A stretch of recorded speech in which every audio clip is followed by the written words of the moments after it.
ஓம் நமச்சிவாய சிவாய நம. அனைத்து தமிழ் உள்ளங்களுக்கும் கனிவான வணக்கங்கள். நாம் இந்த பதிவில் பெயர்ச்சி அடையும் செவ்வாய் பகவான் உங்கள் ராசிக்கு என்னென்ன பலன்களை தரப்போகிறார், அதற்கான பரிகாரம் என்ன என்பதனை பற்றி விரிவாக காண்போம்.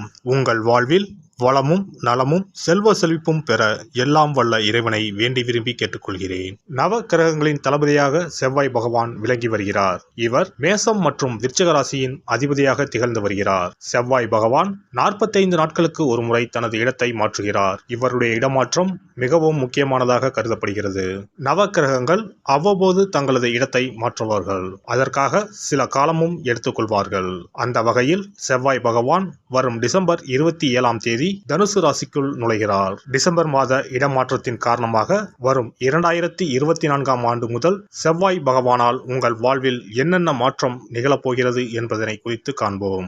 ஆற அமர யோசித்து முடிவெடுக்கும் ரிஷபராசி அன்பர்களே, நீங்கள் பழி பாவத்துக்கு அஞ்சி நேர்பாதையில் செல்பவர்கள். ரிஷபராசியின் 12 மற்றும் 7வது வீட்டின் அதிபதிதான் செவ்வாய். இந்த பெயர்ச்சியின் போது செவ்வாய் ரிஷபராசியின் 7வது வீட்டிற்கு சென்றுள்ளதால் இந்த ராசிக்காரர்கள் திருமண வாழ்க்கையில் பிரச்சனைகளை சந்திக்க நேரிடும். பணிபுரிபவர்கள் அலுவலகத்தில் பலவிதமான பிரச்சனைகளை சந்திக்க நேரிடும். சிலர் மிகுந்த பாதுகாப்பின்மையை உணரக்கூடும். முக்கியமாக ஆரோக்கிய பிரச்சனைகளால் அடிக்கடி அவதிப்பட நேரிடும். வியாபாரிகள் தங்கள் தொழிலில் நஷ்டத்தை சந்திக்கலாம். நிறைய கோவப்படக்கூடும். உங்களால் நிறைய பணத்தை சேமிக்க முடியாது. நிதிநிலை இக்காலத்தில் மிகவும் மோசமாக இருக்கும். பெரும்பாலான கிரகங்கள் சாதகமாக இல்லை என்பதால் குடும்பத்தில் அடிக்கடி வீண் விவாதம், கணவன் மனைவிக்கு இடையே கருத்து வேறுபாடுகள் ஏற்படக்கூடும்.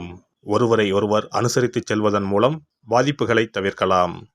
குடும்பத்தில் மகிழ்ச்சியும் நிம்மதியும் உண்டாகும். பிள்ளைகள் வகையில் பெருமை சேரும். உறவினர்கள் வருகை மகிழ்ச்சி தரும். வாகனத்தில் செல்லும்போது எச்சரிக்கையாக இருக்கவும். சகோதர வகையில் ஆதாயமும் உண்டு, அலைச்சலும் உண்டு. அரசாங்க அதிகாரிகளை அணுகும்போது பொறுமையை கடைபிடிக்கவும். வாழ்க்கை துணையின் உடல் ஆரோக்கியத்தில் கவனம் தேவை.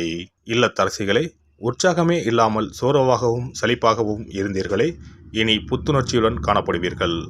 பிள்ளைகளால் பெருமை அடைவீர்கள். அலுவலகம் செல்லும் பெண்களுக்கு நிர்வாக திறமையை கண்டு மேலதிகாரி வியப்பார். பதவி சம்பளம் உயரும். கன்னி பெண்களுக்கு காதலில் குழப்பம், கல்வியில் தோல்வி, கல்யாணத்தில் தடை என அடுக்கடுக்கான பிரச்சனைகளால் நிலை குலைந்து போவீர்கள். இனி உங்களுக்கு நல்லதே நடக்கும். வீட்டில் பார்க்கும் வரனே முடியும். வியாபாரிகளே, முடங்கி கிடந்த நீங்கள் ஆர்வம் அடைவீர்கள். போட்டிகளை முறியடிப்பீர்கள். பழைய கடையை புதுப்பித்து விரிவுபடுத்துவீர்கள். வியாபார நெளிவு சுழிவுகளை கற்றுக்கொள்வீர்கள். தள்ளிப்போன ஒப்பந்தங்கள் மீண்டும் கைக்கு வரும். உத்தியோகஸ்தர்களே, அனாவசிய விடுப்புகளை தவிர்க்கவும். வேலைச்சுமை அதிகமாகத்தான் இருக்கும். முக்கிய பொறுப்புகளில் அமர்த்தப்படுவீர்கள். சில பணிகளை போராடி முடிக்க வேண்டி வரும். மேலதிகாரி உதவுவார். முக்கிய பதிவேடுகளை கவனமாக கையாளுங்கள். திடீர் இடமாற்றமும் உண்டு. புது சலுகைகளும் சம்பள உயர்வும் உண்டு. தினமும் அல்லது செவ்வாய்க்கிழமைகளில் கந்த சஷ்டி கவசம் பாராயணம் செய்வது நல்லது. வெள்ளிக்கிழமைகளில் ராகு கால வேளையில் துர்க்கைக்கு நெய் தீபம் ஏற்றி அர்ச்சனை செய்வதும் நன்மை தரும்.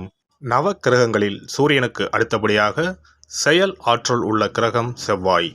ஆளுமை திறன், ஆற்றல், வீரம், அதிகாரம் செய்தல், வளைந்து கொடுக்காத தன்மை, தர்மம், நீதி, நேர்மை, நியாயம் போன்ற அம்சங்கள் கொண்ட கிரகம் செவ்வாய்.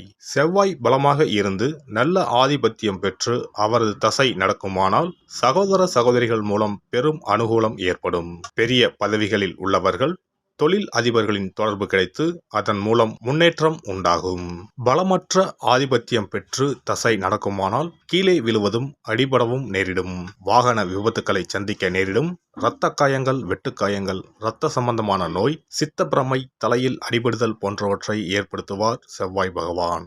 வீண் வழக்குகள், சண்டை சச்சரவுகள், மறைமுக நேர்முக எதிரிகள், பொருள் களவு போகுதல், செய்தொழில் வியாபாரத்தில் திடீரென்று பெருத்த நஷ்டம், அரசாங்க கெடுபிடி, பதவி இறக்கம், மறைந்து வாழும் சூழ்நிலை என்று பலவகை இன்னல்களை உருவாக்குவார். செவ்வாய் முதலான தோஷங்கள் அனைத்தும் நீங்க அவரின் அருளை முழுவதும் பெற செவ்வாய்க்குரிய அதிதேவதையான முருகனை வழிபடுவதும், கோதுமை ரொட்டி, வெள்ளை எள் கலந்த இனிப்பு பலகாரங்கள், துவரை போன்றவற்றை ஏழைகளுக்கு தானம் கொடுப்பதும் நல்லது.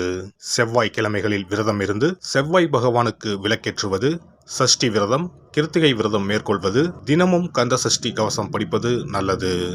மேலும் செவ்வாய்க்குரிய கல்லான பவளக்கல்லை மோதிரத்தில் பதித்து அணிவது, சிவப்பு நிற ஆடையை அணிந்து கொள்வது, செப்பு பாத்திரங்களை உபயோகிப்பது போன்றவற்றால் செவ்வாயால் உண்டாகக்கூடிய தோஷங்கள் குறையும். செவ்வாய் பகவானுக்கு செய்யும் பரிகாரங்கள் அனைத்தும் முருகனுக்கு உகந்தது என்பதால் முருகனின் திருவருளும் கிட்டும். திருமண வாழ்க்கையில் செவ்வாய் பகவானுக்கு முக்கிய பங்கு உண்டு. திருமணத்துக்கு வரன் பார்க்கும்போது பிள்ளைக்கோ அல்லது பெண்ணுக்கோ செவ்வாய் தோஷம் இருக்கிறதா என்றுதான் முதலில் கேட்பார்கள். அந்த அளவுக்கு செவ்வாய் தோஷம் மிகவும் முக்கியமானதாக பார்க்கப்படுகிறது.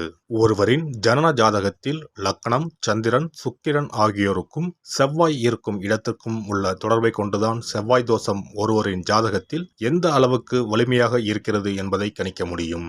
செவ்வாய் தோஷம் இருக்கிறது என்றால் நம்பிக்கையோடு மிக எளிய பரிகாரங்களை செய்வதன் மூலம் தோஷ நிவர்த்தி பெறலாம். செவ்வாய் தோஷம் என்பது திருமண தடையை ஏற்படுத்துவது மட்டுமல்லாமல் மேலும் பல இடையூறுகளையும் ஏற்படுத்தும்.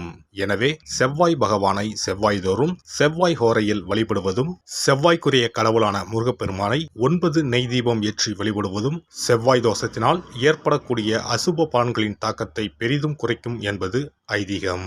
செவ்வாய் தோஷம் ஒருவருக்கு இருந்து ஒருவருக்கு இல்லை என்றால் திருமணம் செய்யக்கூடாது என்பது சாஸ்திரம். இருவருக்கும் இந்த தோஷம் இருந்தால் திருமணம் செய்து வைக்கலாம் என்று சிலர் சொல்வார்கள். ஆனால் பொதுவாக தோஷம் ஒருவருக்கு இருந்தாலும் சரி அல்லது இருவருக்குமே இருந்தாலும் சரி, தக்க ஜோதிடர்களை ஆலோசித்து முறைப்படி பரிகாரங்கள் செய்வதுதான் சரி. செவ்வாய் தோஷத்தால் திருமண தடை உள்ளவர்கள் வைத்தீஸ்வரன் கோவிலுக்கு வந்து அரச மரத்தடி விநாயகர் ஆதி வைத்தியநாதரை வழிபட்டு ஆலமரத்தை சுற்றி வர வேண்டும். வைத்தியநாத சுவாமி, தையல்நாயகி அம்மன், செவ்வாய்க்கு அதிதேவதையான முருகப்பெருமானை வழிபட வேண்டும். சன்னதியில் உள்ள செவ்வாய் பகவானுக்கு சிகப்பு வஸ்திரம் சாத்தி அபிஷேகம் செய்து பரிகாரம் செய்ய தடைகள் நீங்கும். எல்லாம் வல்ல இறையருளால் நீங்களும் உங்கள் அன்பு குடும்பமும் உடல் நலம், நீலாயுள், நிறை செல்வம், உயர் புகழ், மெய்ஞானம் ஓங்கி வாழ்க வளமுடன்.